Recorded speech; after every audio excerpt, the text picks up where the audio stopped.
ವೀಕ್ಷಕರಿಗೆ ನಮಸ್ಕಾರ. ಒಂದೊಂದೇ ಶ್ಲೋಕಗಳು ಅದರ ವಿವರಣೆಯನ್ನು ನೋಡ್ತಾ ಹೋದರೆ, ಕೇಳ್ತಾ ಹೋದರೆ ಎಷ್ಟು ಖುಷಿ ಅನ್ನಿಸ್ತಾ ಇದೆ ವೀಕ್ಷಕರೇ. ಎಷ್ಟೋ ಜನಕ್ಕೆ ಗೊತ್ತಿರಲ್ಲ. ಅವನ್ನೆಲ್ಲ ಕೇಳಿ ತಿಳ್ಕೊಳ್ತಾ ಇದ್ದರೆ ಹೀಗೂ ಇರುತ್ತಾ ಒಂದು ದಾಂಪತ್ಯದ ವಿವರಣೆ ಅನ್ನೋದನ್ನು ಆ ಲಲಿತಾ ಸಹಸ್ರನಾಮದ ಬರೀ ಸಹಸ್ರನಾಮ ಅದರಲ್ಲಿ ಎಷ್ಟು ಒಂದು ವಿವರಣೆ ಅಡಗಿದೆ ಅನ್ನೋದನ್ನು ಮುಂದಿನ ಶ್ಲೋಕಗಳಲ್ಲಿ ಕೇಳ್ತಾ ಹೋಗೋಣ. ಈಗ 15ನೇ ಶ್ಲೋಕ ಮತ್ತು ವಿವರಣೆ. ಲಕ್ಷ್ಯ ರೋಮಲತಾಧಾರ ತಾಸ ಮುನ್ನೇಯ ಮಧ್ಯಮ ಸ್ತನಭಾರದಲನ್ಮಧ್ಯ ಪಟ್ಟಬಂಧವಲಿತ್ರಯ. ವಿವರಣೆ.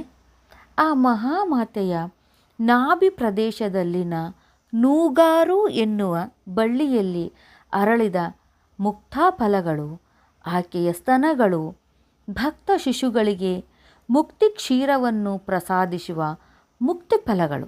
ಅವು ಆಧ್ಯಾತ್ಮಿಕ ಯೋಗ ಮಾರ್ಗವನ್ನು ಅನುಸರಿಸುವ ಯೋಗಿಗಳಿಗೆ ನಾಭಿ ಪ್ರದೇಶದಿಂದ ಕೆಳಗಿರುವ ಮೂಲಾಧಾರ ಚಕ್ರದಲ್ಲಿ ನಾದರೂಪವಾಗಿ ಪ್ರಾರಂಭವಾಗಿ ಮಣಿಪೂರದವರೆಗೂ ಬಳ್ಳಿ ಹಬ್ಬಿ ಮುಕ್ತಿ ಫಲಗಳನ್ನು ಪ್ರಸಾದಿಸುತ್ತದೆ.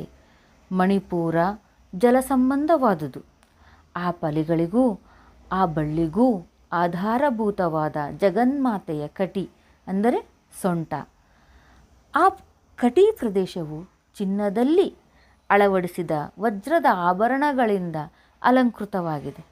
ಆ ಆಭರಣವನ್ನು ಡಾಬು ಅಥವಾ ವಡ್ಯಾಣ ಎನ್ನುತ್ತಾರೆ. ಸ್ತ್ರೀಯ ಸೊಂಟ ಎಷ್ಟು ಸಣ್ಣಗಿದ್ದರೆ ಅಷ್ಟು ಸುಂದರ ಕಾರವನ್ನು ಹೊಂದಿರುತ್ತಾಳೆ ಎನ್ನುತ್ತಾರೆ ಹಿರಿಯರು. ಆದರೆ ಹಿಡಿಯಷ್ಟು ಸಣ್ಣದಾದ ಸೊಂಟವೇ ಆಕೆಯ ನಡಿಗೆಗೆ, ಸೌಶೀಲ್ಯಕ್ಕೆ, ಸೌಭಾಗ್ಯಕ್ಕೆ, ಸಂತಾನ ಭಾರವನ್ನು ಹೊರುವುದಕ್ಕೆ, ಗೃಹ ಕೃತ್ಯದ ಬಾಧ್ಯತೆಗಳನ್ನು ವಹಿಸುವುದಕ್ಕೆ ಆಲಂಬನವಾಗಿರುತ್ತದೆ. ದೃಢವಾಗಿರುವ ಆ ಕಟಿ ಪ್ರದೇಶದಲ್ಲಿ ಏರ್ಪಡುವ 3 ಪದರಗಳು ಅಂದರೆ ಮಡಿಕೆ ಸೌಭಾಗ್ಯಕ್ಕೆ, ಸೌಶೀಲ್ಯಕ್ಕೆ ಸಂಕೇತ. ಕಂಠಭಾಗದಲ್ಲಿ ಕಾಣುವ 3 ರೇಖೆಗಳು ಸ್ತನಗಳಿಂದ ಹಿಡಿದು ಸೊಂಟ ಹೊಟ್ಟೆಯ ಭಾಗದವರೆಗೂ ಪದರಗಳು ಇರುವುದು ಉತ್ತಮ ಜಾತಿ ಸ್ತ್ರೀ ಲಕ್ಷಣ, ಅಂದರೆ ಪದ್ಮಿನಿ ಜಾತಿ ಸ್ತ್ರೀ ಲಕ್ಷಣ. ಅವು ಆಕೆಯ ಸೌಭಾಗ್ಯಕ್ಕೆ ಚಿಹ್ನೆ.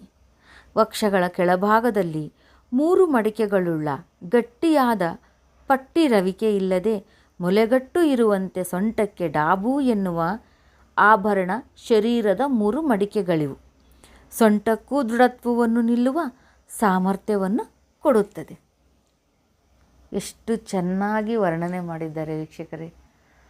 ನಿಜವಾಗ್ಲೂ ತುಂಬ ತುಂಬ ತುಂಬ ಖುಷಿಯಾಗುತ್ತೆ ಈ ಒಂದು ವರ್ಣನೆ ಕೇಳೋದಕ್ಕೆ. ಮತ್ತೆ ಮುಂದಿನ ಶ್ಲೋಕ ವಿವರಣೆಯೊಂದಿಗೆ ಭೇಟಿಯಾಗೋಣ.